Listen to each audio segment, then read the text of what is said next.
Welcome back to the Charismatic Voice. I am always honest with you about whether I have or haven't heard a song before. And 95% of the time, it really is my first time. Today, I have heard this song before, but I have never analyzed or even listened intensely to the singer before. I haven't heard him live, and I admit I don't even know what Tom Petty looks like. So, let's get to it.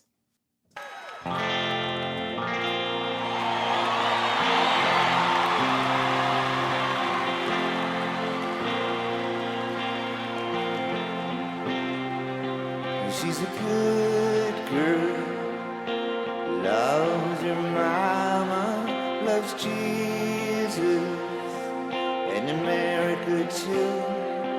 She's a good girl, is crazy about Elvis, loves horses, and her boyfriend too.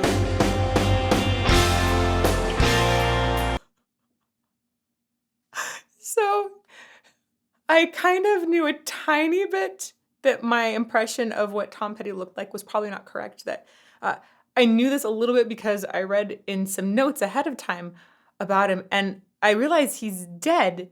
And he was born in 1950. He died in 2017.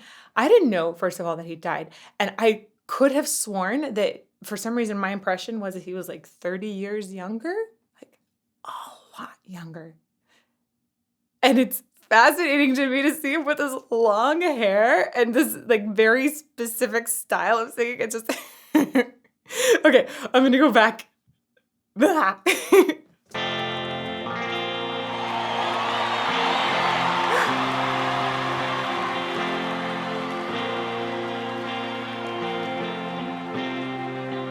She's a good girl, loves her mama, loves Jesus, and America too. There's something that is so appealing about his delivery from the bat, but he also does these massive scoops into various words that makes you go, oh, that's so scoopy. And there's this like little like classical demon that's like, we don't love scoops like that. But then there's the other more open part of myself that says, ooh, why did he do a scoop like that? That's a really cool, unique style.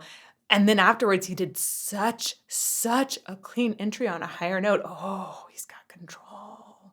So we're going to go back to the beginning one more time.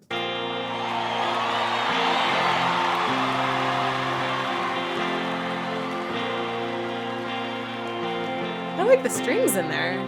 She's a good girl, loves her mama, loves Jesus.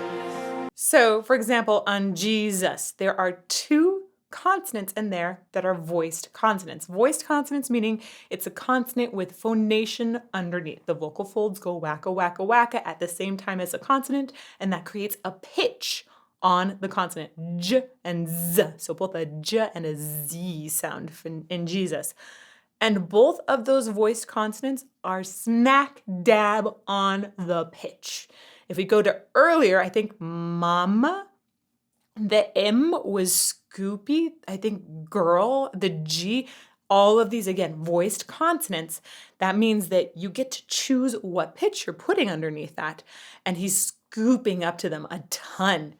Very, very specific, and like the choice of such a wildly obvious scoop is like, wow, to me. She's a good girl. There's one girl, loves a little bit on mama, then super clean. And America too. She's a good girl. Is crazy about Elvis. Loves horses and your boyfriend too. I'm about to go back just a tiny bit and then we'll keep going. I just want to say, first time diving into Tom Petty's voice, I'm really surprised by how unique sounding he is. There are lots of different elements. It's not just the style, it's the tone quality as well. He has such a unique signature sound. I'm going to dive into a lot more about what makes it so unique. Boyfriend too.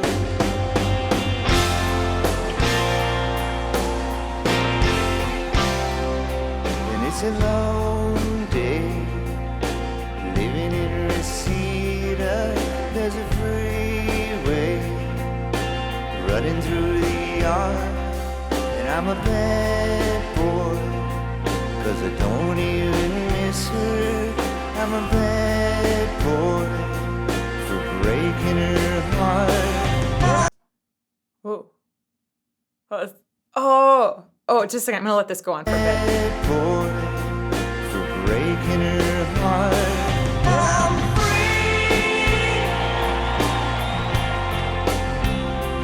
free falling.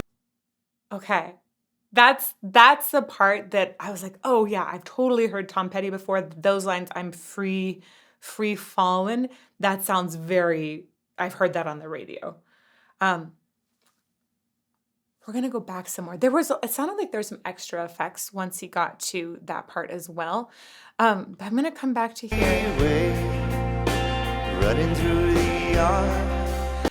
So part of what's making up this signature sound to me is the way that it feels very focused just in this part of the mouth. It's like very narrow in where he's channeling his sound. But there's a lot of openness that is actually back here in this. It's the pharyngeal space is what this is called. That pharyngeal space has openness, which allows some more depth in the sound, yet it is focused into such a tiny area. So we get this very interesting combination. The way he scoops actually brings a lot more of that depth out in the sound. But then sometimes he'll come in on a higher note lightly and come at it from above. So we get just a very, almost like a thin, very specific entry into a higher pitch. It sounds like he's bridging some different registers in there so that it really smoothly goes together. Yeah, it's fascinating. I'm going to go back just a little more one time. Oh, I already went back some more. Well, there. Living in Reseda, there's a freeway running through the yard, and I'm a bad boy, 'cause I don't even miss her. I'm a bad boy for breaking her heart. It's also so smooth. It's shockingly smooth, yet you get the lyrics really well. I think partly because of the way he's focusing the sound. Okay, keep going. I'm free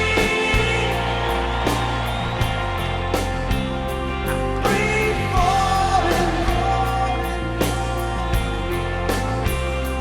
Yeah, I'm free falling.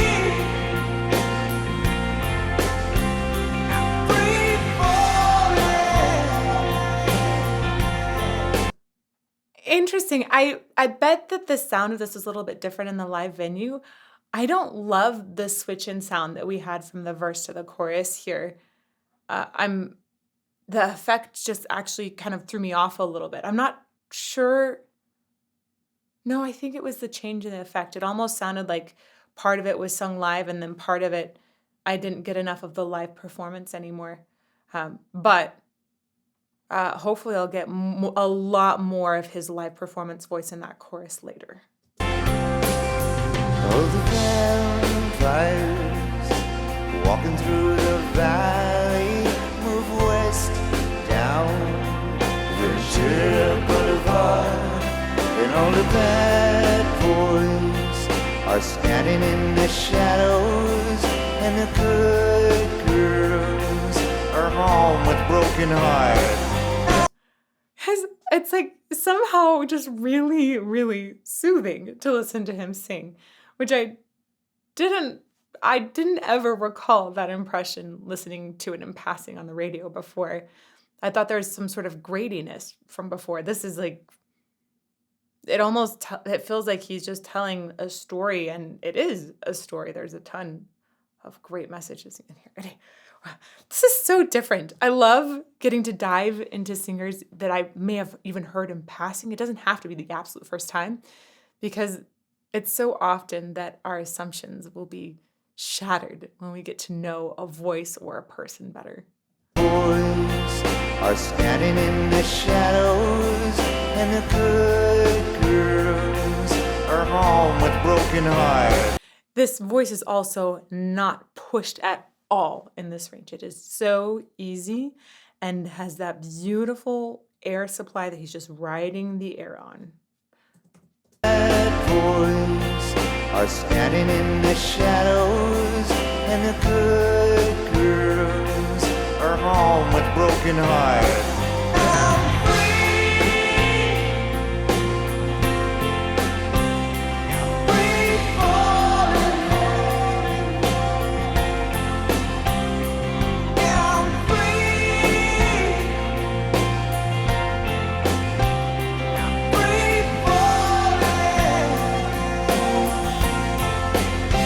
So clearly we have a delay that happens on Fallin, and that's why we get it repeated there. I think it almost sounds like there's also some sort of doubling, tripling of the voice as well to kind of give it more of a chorus feeling too.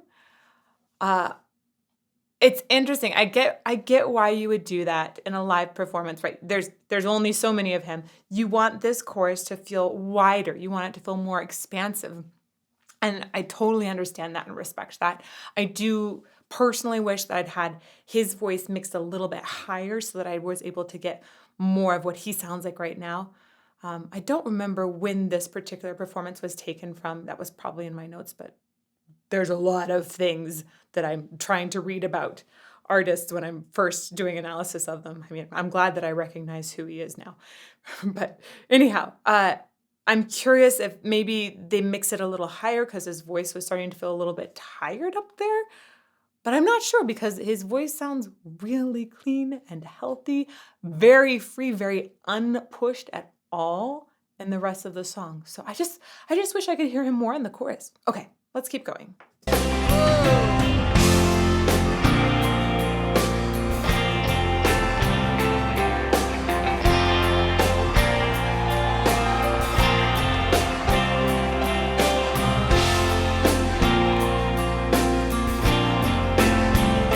Laid back.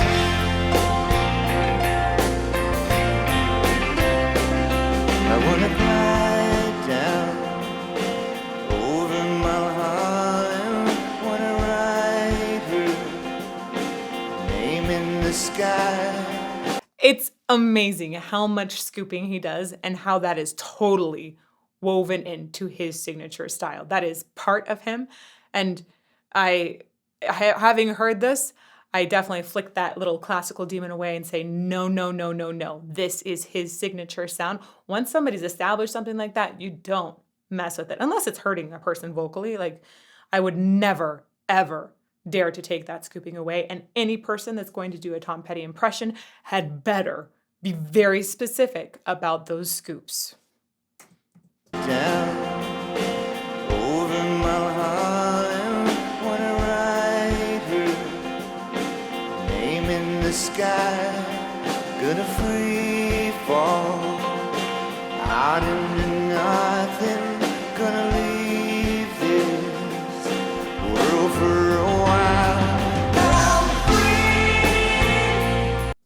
I love how that section dropped out so much of the bass.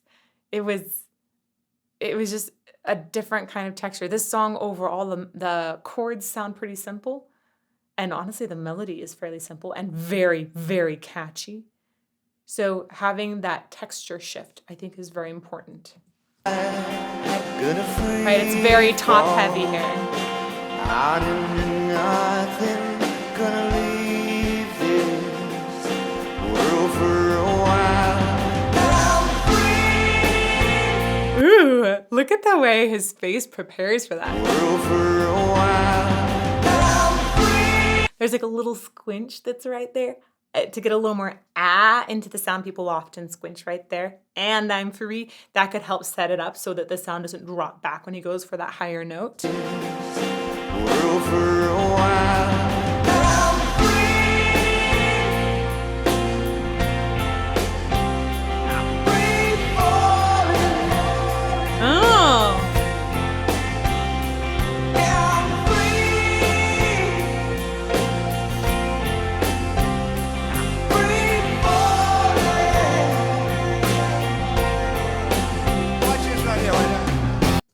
I will say I heard, I think, a little more of his voice in that time, especially I was looking at the endings and listening to the way it hung on there. It's almost like he's blended too well with the backing track of himself. Watch this right here, right here.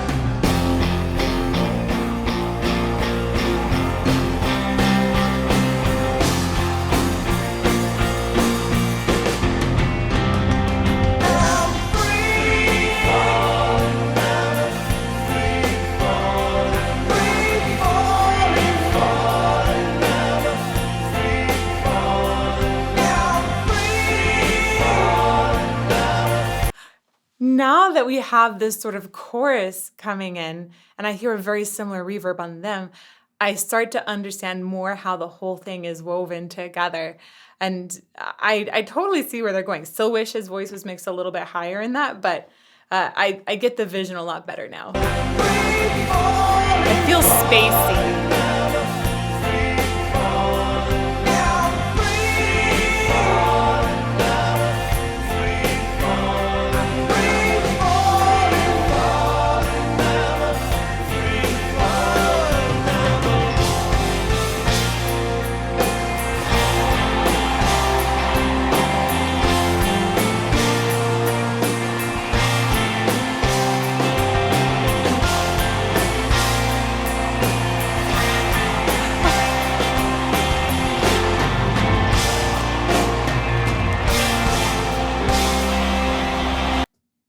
I hope that's not the end. It looks like there's a minute and a half left here. I hope I get a lot more singing. I just want to stop it at this moment to say it's amazing how much more elegant and composed Tom Petty is live and just in his appearance than I expected. I thought there was going to be somebody just like tearing apart a microphone, like, yeah, I'm free falling, right?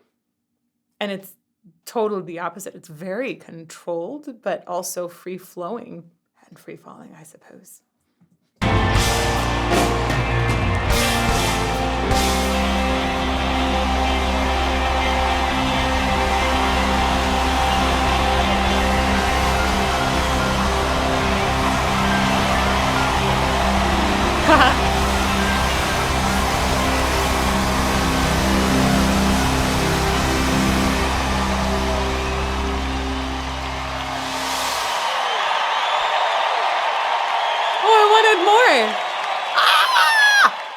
Well, dang it.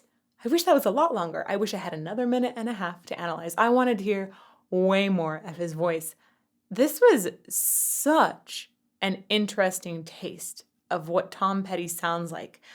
I think my impression of him before was totally off, and I'm really curious to dig further into his music. So I hope you will join many others in making some recommendations in the comments below this video. And while you're waiting for another Tom Petty song, please check out this playlist over here of some music that I find somewhat similar so you can get a lot more analysis in. May you fall more in love with music every day.